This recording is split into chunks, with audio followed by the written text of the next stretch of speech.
Hello दोस्तों, कैसे हो आप सभी। मैं बीके सिंह आप सभी का मैथ विद बीके सिंह में स्वागत करता हूँ। मैं आशा करता हूँ कि आप सभी स्वस्थ होंगे, मस्त होंगे और अपनी पढ़ाई में। अगर वीडियो से आपको कोई फायदा होता है तो शेयर सब्सक्राइब करना ना भूलें और आप हमारे साथ टेलीग्राम चैनल के माध्यम से भी जुड़ सकते हैं और इसकी लिंक डिस्क्रिप्शन में दी हुई है। तो आज का वीडियो हमारा वोकेबलरी का वीडियो है 25 वेब का वोकेबलरी का वीडियो है और ये सारी की सारी vocab editorial page the Hindu से ली गई है। तो ये आपको न्यूज़पेपर पढ़ने में बहुत ही ज़्यादा हेल्प करने वाली है और आप देखेंगे कि प्रत्येक वर्ड के हमने सिनोनिम्स और एंटोनिम्स के साथ यहाँ पर क्लस्टर बनाए हुए हैं। तो जब भी कोई आप न्यूज़पेपर स्टार्टिंग कर रहे हैं रीडिंग करना इंग्लिश का, तो आपको कुछ समझ में नहीं आता है तो पहले उसका आपको वोकेबलरी पढ़ना चाहिए। उसके बाद आप देखेंगे कि न्यूज़पेपर पूरा का पूरा समझ में आ रहा है। तो जिंदगी में कभी भी किसी को कम मत समझो। पूरी दुनिया को डुबाने की ताकत रखने वाला समुंदर तेल की एक बूंद को नहीं डुबा सकता।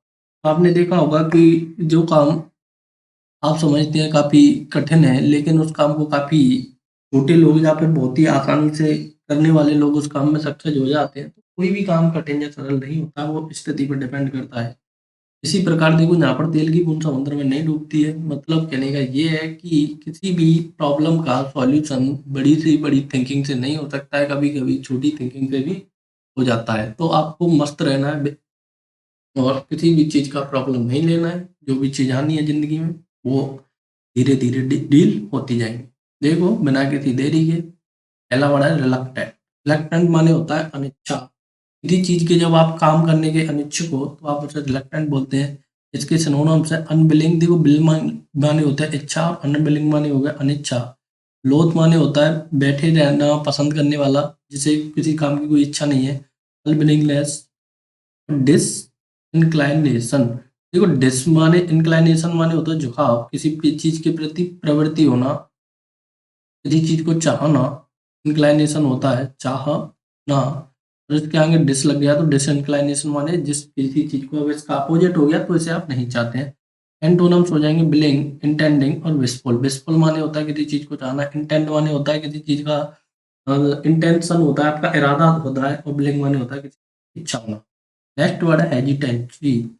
हेजिटेंसी माने होता है संदेह। सिनोनिम्स है इसके डाउट, सस्पेंशन, मिसगिविंग। तो हेजिटेंसी काफी सिंपल सा वर्ड है, आपने देखा होगा। और एंटोनिम्स है इसके फास्ट, रैपिड, फ्लुएंटली और फियरलेस। फ्लुएंटली माने होता है धारा प्रवाह। जब आप तेजी से बोलते हैं या फिर बिना रुके टुके बोलते हैं तो वह आप इसे धारा प्रवाह कहते हैं। तो ये फ्लुएंटली और फियरलेस माने बिना किसी डर के,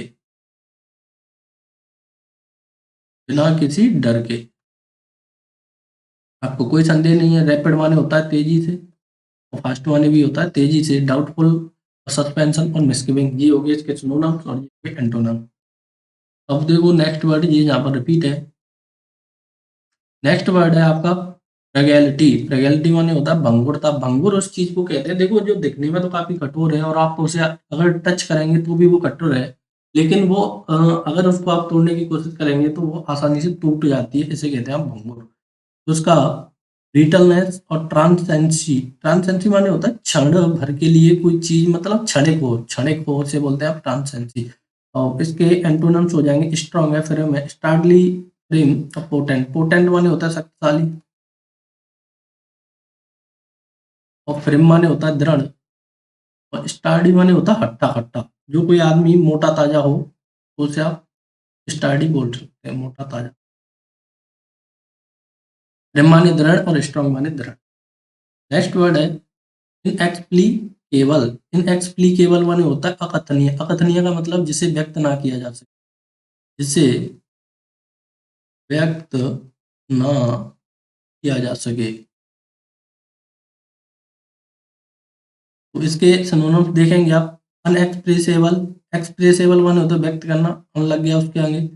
एक्सप्लिसिट माने होता है किसी चीज को समझाना या फिर बताना, उसके आगे आई एन लग गया तो ये उसका अपोजिट हो गया। और स्पीकेबल और अनस्पीकेबल। स्पीकेबल माने होता है बोलने योग्य, अनस्पीकेबल माने जिसे बोला नहीं जा सके, जिसे समझाया नहीं जा सके। एंटोनिम काफी आसान हो जाएंगे। एक्सप्रेसिबल, जिसे आप आसानी से समझा दें, और एक्सप्लिसिट, जिसे आप आसानी से व्यक्त कर पाए। इंजेन्युअस माने होता है सरल। सरल का मतलब होता है जहाँ सिंपल, अनप्रिटेंटियस और स्ट्रेट फॉरवर्ड। सरल का मतलब है जो आसानी से किसी चीज की बात को मान ले, ज्यादा चतुर आदमी नहीं है, इसके लिए आप इंजीनियर्स का प्रयोग करते हैं, मतलब सीधा साधा, सीधा साधा। जो व्यक्ति सीधा साधा है के लिए आप इंजीनियर्स का प्रयोग करते हैं। तो सिंपल, अनप्रिटेंटियस, देखो प्रिटेंटियस माने होता है किसी को धोखा देना, किसी को धोखा देना, और उसके आगे अन लग गया तो अनप्रिटेंटियस, जो किसी को धोखा ना दे। स्ट्रेट फॉरवर्ड, वो ज्यादा किसी चीज को सोचता नहीं है, सीधा सीधा सोचता है, आप उसके स्ट्रेट फॉरवर्ड। देखो नेक्स्ट वर्ड है टॉप। टॉपल माने होता है गिर पड़ना, और टॉपल का प्रयोग हमेशा एक चीज के लिए आता है जब कोई सरकार गिरे। न्यूज़पेपर में इस शब्द का प्रयोग होता है जब कोई, किसी नहीं, कोई सरकार गिरे। जैसे कि पुदुचेरी में आपने देखा होगा, वहाँ के सीएम ने, नारायण स्वामी ने रिजाइन कर दिया है। वो पुदुचेरी के थे, तो वहाँ पर उनकी सरकार टॉपल हो गई है, गिर गई है। तो सिनोनिम सेंस के फ्लॉप और स्टम्बल, फ्लॉप माने हो गई फ्लॉप हो जाना, और स्टम्बल माने भी गिर पड़ना। और नेक्स्ट वर्ड है डिवास्टेटिंग। डिवास्टेटिंग माने होता है विनाशकारी, जो चीज आपके लिए विनाशकारी है, हार्मफुल है, उसे आप डिवास्टेटिंग के माध्यम से, टेरिबल है, टेरिफाइंग है, इरी है, और हार्मफुल है। रुइनियस माने होता है नुकसान करने वाला, या फिर नॉक्सियस माने होता है बहुत बुरा, और फैटल और लेथल माने होता है प्राण घातक। प्राण घातक, जो प्राण ले ले आपके, तो उसके लिए आप फैटल का भी प्रयोग करते हैं और लेथल का भी प्रयोग करते हैं। तो ये इसके सिनोनिम्स हो गए। आप देखेंगे एंटोनिम्स। एंटोनिम्स है क्रिएटिव माने होता है बनाना, फ्रेम माने बनाना, जनरेट और मेक। तो जब कोई चीज विनाशकारी हो रही है तो आप उसे बना रहे हैं, तो आप उसके लिए क्या हुए, क्रिएटर हो गए, जनरेटर हो गए। तो ये इसके काफी अच्छे सिनोनिम्स और काफी रिपीटेड ही सिनोनिम्स यहाँ पर लिए गए हैं, क्योंकि जो पेपर में नहीं आते उन्हें पढ़ाने से क्या फायदा। और नेक्स्ट वर्ड है प्रिकेरियस। प्रिकेरियस माने होता है अनिश्चित, जो चीज कोई अनिश्चित है उसके आप प्रिकेरियस बोलते हैं। सस्पेक्ट, आपको किस पर सस्पेक्ट है मर्डर का, आपने देखा होगा। डूबियस, डाउटफुल, अनडिटरमाइनेबल, जैसे कोई निश्चित नहीं है कि कौन है। डिटरमाइन माने होता है निश्चित, और अनडिटरमाइनेबल माने अनिश्चित। एंटोनिम्स हो जाएंगे डिटरमाइन, स्ट्रॉन्ग, स्ट्रॉन्ग माने होता है दृढ़।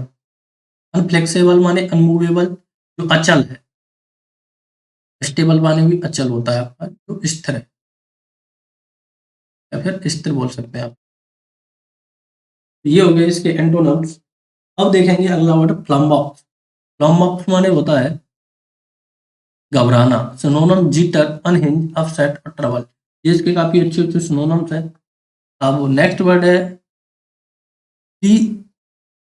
नेक्स्ट वर्ड है प्रीसेशन। प्रीसेशन माने है आपका शुद्धता। तो जो भी आपकी शुद्धता है उसे आप प्रीसेशन के माध्यम से दर्शाते हैं। तो इसका सिनोनिम्स है प्योरिटी, एक्यूरेसी और रियलिटी। अब इसका एंटोनिम्स क्या लिख पाएंगे आप, इम्प्योर लिख पाएंगे और अनकरेक्ट भी लिख पाएंगे। ये इसके सिनोनिम्स हो जाएंगे। तो आज का ये वीडियो 10 के 10 वर्ड हमने कंप्लीट किए इसमें, और ये भी द हिंदू के एडिटोरियल पेज से लिए गए हैं। तो आप देखेंगे कि ये न्यूज़पेपर किसी ना किसी एग्जाम में बिलोंग करते ही करते हैं, चाहे वो एसएससी हो, चाहे एयरफोर्स हो, चाहे एनडीए हो, जो भी एग्जाम है, चाहे सीडीएस हो, उसमें जिस वोकैब आता ही ज्यादातर है मोस्टली द हिंदू न्यूज़पेपर से ही है, क्योंकि द हिंदू सबका फेवरेट न्यूज़पेपर है। और ये कई सालों से, और शुद्धता के लिए भी जाना जाता है, क्योंकि इसमें काफी अच्छी अच्छी न्यूज आती है और फालतू की न्यूजों को ये पब्लिश नहीं करता है। तो अगर आपको कोई इंग्लिश का न्यूज़पेपर पढ़ना है तो उसमें सबसे पहले ऑप्शन आपके पास द हिंदू का ही आता है कि हमें द हिंदू पढ़ना। तो वीडियो देखने के लिए धन्यवाद। आज का 10 बुक कंप्लीट होता हुआ, और वीडियो से अगर आपको फायदा होता है तो वीडियो को शेयर, सब्सक्राइब, और टेलीग्राम में इस सब का पीडीएफ ले सकते हैं आप। तो टेलीग्राम का लिंक डिस्क्रिप्शन में, तो आप टेलीग्राम से भी जुड़ सकते हैं। तो वीडियो देखने के लिए धन्यवाद। Thank you, take care, bye bye.